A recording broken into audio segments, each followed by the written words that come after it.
Morning to one and all. So in last class we have discuss about square and cube. Square हमने square और cube के बारे में discuss किया था कि स्क्वायर क्या होता है, क्यूब क्या होता है। हम आपका क्लास 8 का फर्स्ट चैप्टर स्टार्ट किए हैं, ठीक है, स्क्वायर और क्यूब। तो इसमें हमने ऑलरेडी डिस्कस कर लिया है कि स्क्वायर और क्यूब क्या होता है। तो अब जो हमारा नेक्स्ट टॉपिक होगा स्क्वायर एंड क्यूब के बाद कि परफेक्ट स्क्वायर क्या होता है, किसी भी नंबर का परफेक्ट स्क्वायर कैसे निकालते हैं। ठीक है, अगर कोई नंबर हमको दिया हुआ है तो वो परफेक्ट स्क्वायर है कि नहीं है, उसको कैसे चेक करना है, वो हम सीखेंगे आज। ठीक है, अब यहाँ पे क्या लिखा हुआ है इसको पढ़ेंगे। ठीक है, अब क्या है, परफेक्ट स्क्वायर हम स्टार्ट करने जा रहे हैं ना, तो हम सबसे पहले क्या करेंगे, परफेक्ट स्क्वायर होता क्या है वो पढ़ेंगे। ठीक है, तो यहाँ पे डिफाइन क्या लिखा हुआ है उसको आप पढ़ो। The numbers in which all the prime multiple factors gets in pair is recognized as a perfect square number। तो इसमें बोल रहे हैं कि अगर आपको कोई नंबर दिया हुआ है और आपको पूछा जा रहा है कि ये जो नंबर है आपका परफेक्ट स्क्वायर है कि नहीं है, तो उस केस में आप क्या करेंगे, सबसे पहले उस नंबर का फैक्टर निकालेंगे। ठीक है, फैक्टर निकालने के बाद जब वो जो हमारे नंबर्स मल्टीपल फैक्टर्स आए होंगे, जो हमारे मल्टीपल फैक्टर्स आएंगे, अगर वो दो दो का पेयर बना रहे हैं, ठीक है, फैक्टर्स निकालने के बाद जो हमारा मल्टीपल फैक्टर्स है वो दो दो का पेयर अगर बना रहे हैं तो वो क्या होगा, स्क्वायर, परफेक्ट स्क्वायर होगा। आया समझ में? अगर मल्टीपल फैक्टर्स हमारे दो दो के पेयर बनाएंगे तो उसको बोलते हैं परफेक्ट स्क्वायर। तो ये था डिफाइन में जो लिखा हुआ है वो। अब इसको मैं एग्जांपल दे के समझाऊंगी आपको। ठीक है, तो यहाँ पे एग्जांपल एक ले लेती हूँ मैं। अगर मैं आप लोग को बोलती हूँ कि एक नंबर दे रही हूँ, 144 नंबर दे दी हूँ मैं, और मैं अगर आपसे पूछूँ कि क्या ये परफेक्ट स्क्वायर है, तो उसके लिए आप क्या करेंगे वो देखोगे। ठीक है, मैंने पहला एग्जाम्पल क्या दिया है, 144। अगर मैं पूछूं आपसे कि जो हमारा ये 144 है ये परफेक्ट स्क्वायर है कि नहीं है, तो हम लोग सबसे पहला हमारा पहला काम होगा कि हम इसका फैक्टर निकालेंगे। ठीक है, फैक्टर ऐसे निकालते हैं, आप लोग पढ़े हैं लास्ट ईयर, आपने 7th में सब कुछ पढ़ा हुआ है, लेकिन हम फिर से स्टार्ट करते हैं।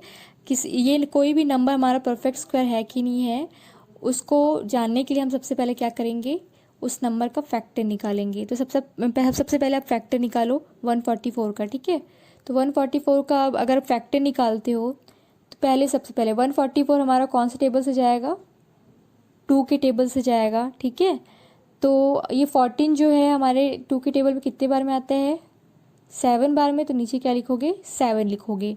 अब यहाँ पे 4 जो है हमारा वो 2 के टेबल में कितने बार में आता है, 2, तो यहाँ पे हमने लिख दिया 2, तो यहाँ पे हमारा क्या आ गया, 72। ठीक है, तो फिर अब यहाँ पे ये कौन से टेबल, 72 कौन से टेबल से जाएगा, 2 के ही टेबल से जाएगा। वो आपने फैक्टर निकालना सीख लिया है ना।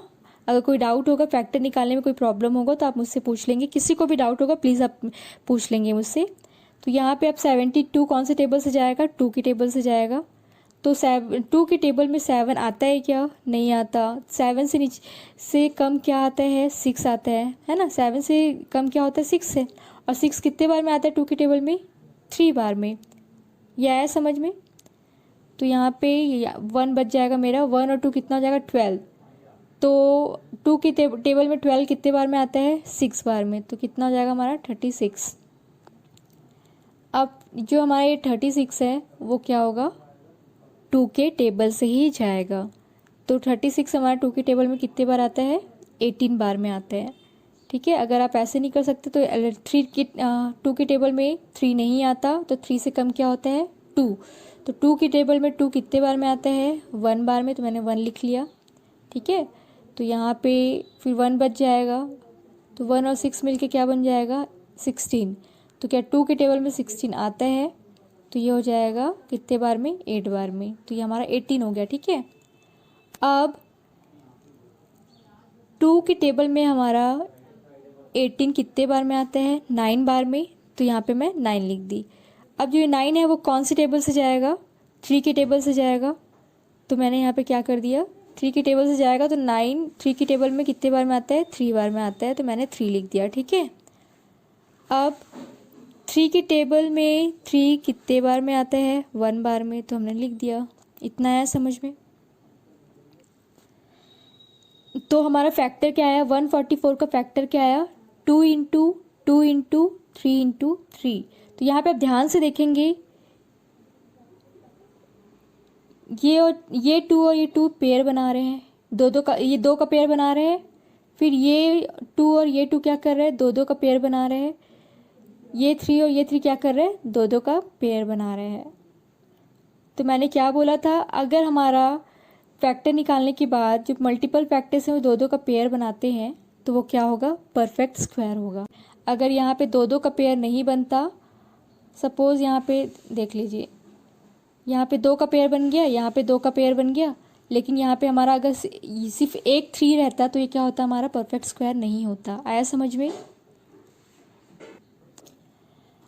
अब आप देखेंगे एक दूसरा क्वेश्चन, मैं आपको एक दूसरा क्वेश्चन दे रही हूँ 121। और मैं पूछ रही हूँ कि क्या ये जो 121 है वो आपका परफेक्ट स्क्वायर है कि नहीं है। तो परफेक्ट स्क्वायर चेक करने के लिए सबसे पहला काम क्या होता है, फैक्टर निकालना। तो हम लोग सबसे पहले फैक्टर निकालेंगे, ठीक है।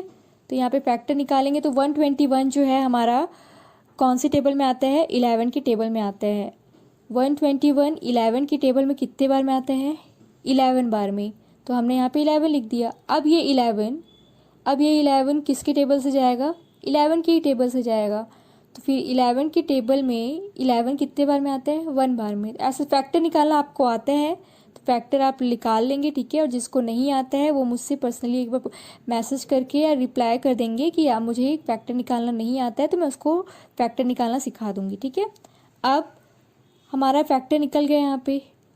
तो हमारा 121 का फैक्टर कितना आया है, 11 इंटू 11 आया है ना, 11 दो बार 11 आए हैं। तो यहाँ पे जो हमारा 11 है वो क्या कर रहे हैं, पेयर बना रहे हैं।